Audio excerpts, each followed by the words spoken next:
পাচ্ছি যে মহসিন হলকে ঘিরে একটা মানে মিডিয়াতে অনেক ভয়ঙ্কর ধরনের অপপ্রচার চলছে যে সিট বা হল প্রশাসনের থেকে সিট দেওয়া হয় নাই, শিবিরের ভিপি সিট দিছে, এরকম একটা নিউজ আমরা দেখতে পাইছি। কিন্তু উদ্যোগটা কিন্তু হল প্রশাসনের ছিল আরও আগে থেকে। ডাকসু নির্বাচন বা হল সংসদ নির্বাচনের পূর্বেই সিটগুলো হলে ছিল।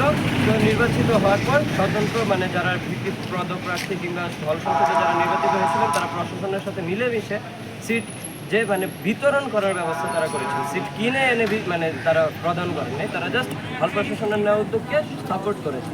আর মহসিন হলে শিবিরের পক্ষ থেকে কোনো ভিপি বা জিএস বা কেউ নির্বাচিত হয়নি, নট এ সিঙ্গেল পার্সন। তারপর আমি আমির হামজার বক্তব্যের নিন্দা জানাই, কারণ তিনি একজন এমপি পদপ্রার্থী শিবিরের, তো তার একটা ইনফ্লুয়েন্স আছে, তার একটা গ্রহণযোগ্যতা আছে জনগণের মাঝে।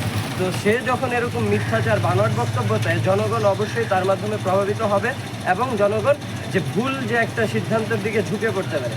আমরা তার কাছে প্রকাশ্যে ক্ষমার দাবি জানাচ্ছি, কিন্তু প্রকাশ্যে ক্ষমার দাবি এই না যে তিনি ক্ষমা চাইলেই তার যে ইনফ্লুয়েন্সটা ছিল, তার যে বক্তব্যের যে একটা ভার ছিল, ওয়েটটা ছিল, সেটা নেমে যাবে।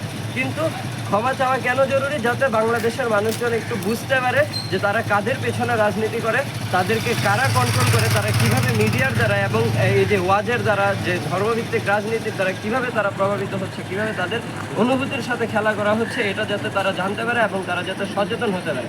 আর প্রশাসনের কাছ থেকে আমরা যেহেতু ডাকসু নির্বাচন পেয়েছি,